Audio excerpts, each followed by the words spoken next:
আসসালামু আলাইকুম। এই অতিরিক্ত শীতে আপনি যদি আপনার খামারকে রোগ মুক্ত রাখতে চান তাহলে জীবাণুনাশক স্প্রে বিকল্প নয়। প্রত্যেকদিন সকালে এবং রাতের বেলা দিনে 2 বার করে অন্ততপক্ষে জীবাণুনাশক স্প্রে করতে হবে। এই জীবাণুনাশক স্প্রে আপনারা কিভাবে তৈরি করবেন আজকে সেটাই দেখাবো আপনাদের মাঝে। তো জীবাণুনাশক স্প্রের বিভিন্ন ধরনের ঔষধ হয়। আমরা যারা ছোট খামারি আছি 10, 15, 20টা মুরগি পালন করি তারা তো মূলত দামি কোনো ঔষধ কিনতে পারবো না। সেজন্যই আমার কাছে ফার্ম 30 নামের একটা ঔষধ ছিল, এটাও একটা জীবাণুনাশক ঔষধ। তবে এই ঔষধটা দিয়ে আমি আজকে তৈরি করব না এই জীবাণুনাশক স্প্রে।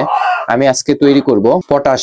ডাক্তারির যে পটাশ আছে, বিভিন্ন কীটনাশক দোকানে গেলেই পাবেন এই ডাক্তারি পটাশ। এই পটাশ দিয়েই আজকে জীবাণুনাশক স্প্রে তৈরি করে দেখাবো। যে দেখতে পাচ্ছেন এই পটাশটা পানির মধ্যে দিলে একদম লাল বর্ণ ধারণ করবে। তো এই জীবাণুনাশক স্প্রের পেছনে যদি আমি শত শত টাকা খরচ করে রাখি তাহলেই তো হবে না। আমি মাত্র 20 টাকা দিয়ে এই পটাশ নিয়ে এসেছি 20 গ্রাম। এটা মূলত জীবাণুনাশক স্প্রের সবচেয়ে ভালো কাজ করে, জীবাণুর বিরুদ্ধে কাজ করে। এটা দেখতে পাচ্ছেন অল্প একটু নিয়েছি।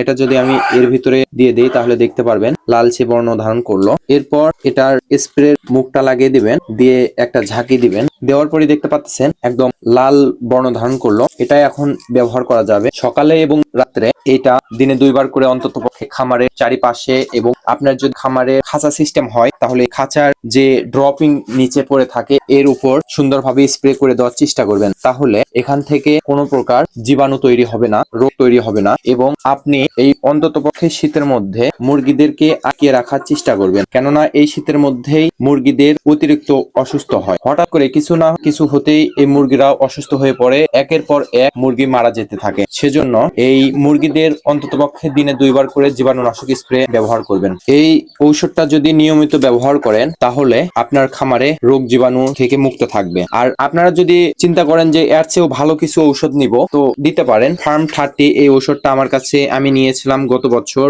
তবে শীতের মধ্যে ব্যবহার করার পর এটা আর ব্যবহার করা হয়নি। তবে আছে, এটা আমি আর ব্যবহার করি না, আপনাদের শুধু দেখালাম। এই রকম যদি ফার্ম 30 কিংবা আরো বিভিন্ন ধরনের জীবাণুনাশক ঔষধ আছে, এগুলোর হয়তো দাম একটু বেশি, এগুলো যদি ব্যবহার করতে চান তাহলে করতে পারেন। তবে আমরা যারা ছোট্ট খামারি আছি 5টি, 10টি, 15, 20, 50টি মুরগি পালন করি, এটার পেছনে যদি আমি 50টি মুরগির পেছনে যদি আমি 200 টাকা কিংবা 400 টাকা এই জীবাণুনাশক স্প্রে হিসেবে ব্যবহার করি তাহলে তো আমার খামারে লাভের কিছু অংশই থাকবে না। একটা জিনিস চিন্তা করতে হবে, খামার করতে গেলে খামারে যত কম খরচ করতে পারবেন ততই আপনার লাভ হবে। সেজন্যই একটা জিনিস চিন্তা ভাবনা করে করার চেষ্টা করবেন, কম খরচ করার চেষ্টা করবেন এবং সেফলি চলার চেষ্টা করবেন। আজকের ভিডিওটি এই পর্যন্তই। ভিডিওটি যদি ভালো লাগে তাহলে লাইক করবেন, কমেন্ট করবেন এবং শেয়ার করে আপনার টাইমলাইনে রেখে দিবেন যদি প্রয়োজনে অন্য কোনো সময় লাগতে পারে। এরকম নিত্য নতুন ভিডিও পেতে আমার এই চ্যানেলটি সাবস্ক্রাইব করে পাশে থাকা বেল আইকনটি বাজিয়ে রাখবেন। আসসালামু আলাইকুম।